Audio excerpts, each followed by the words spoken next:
Hey everyone, so the World of Warcraft Classic 2024 roadmap has just been announced, and it's looking like a really busy year for WoW Classic players. So I hope everyone's got plenty of time off work ready. First up is in January, and that is Ruby Sanctum in Wrath of the Lich King Classic.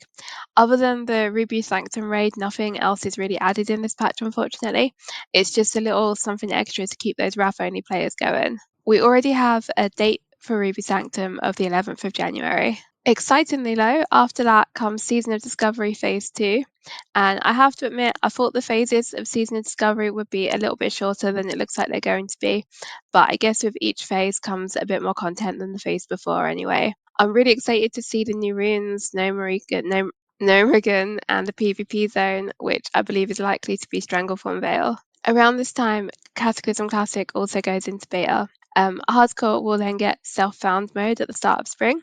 It's exciting to think what that's likely to do, especially from a professions and economy standpoint. Heading into mid-spring next, we have Phase 3 of Season of Discovery with new runes and a raid listed.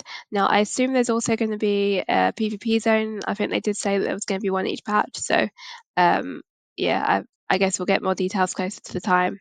After that is onto the Cataclysm Classic pre-patch.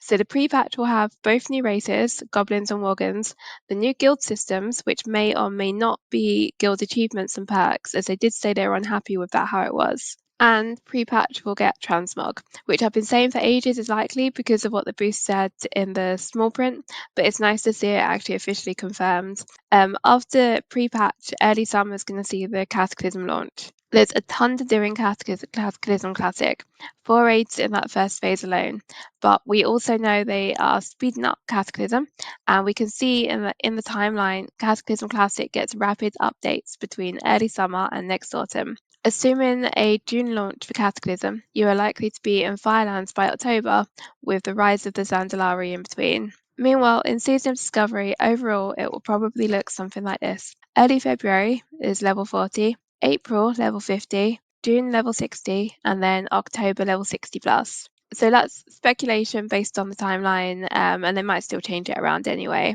All that though leads us up really nicely to next year's BlizzCon. It's looking pretty busy next year on the retail side too. I won't go over that in too much detail, but with the War Within making an appearance late next summer, that's actually a bit earlier than expected. I'm quite curious about Warbands if I'm honest, as it looks like a good addition. But as usual, I was disappointed that there's still no player housing. If they announced that, then I would be off to retail like a shot to give it a go. Let me know in comments if you're planning to try out the new retail expansion. I'd be super curious. So overall, if I'm 100% honest, my expectations for Season of Discovery content phases were a bit too high, and I am disappointed. However, I know I'm being totally unreasonable. The Season of Discovery and numbers last week showed that most of the player base haven't even leveled yet, so it makes no sense to actually bring up the content too fast. I'm not particularly hyped about Cataclysm Classic yet either, but I think that's just a time thing, and by the time the beta hits, I'll be crazy excited.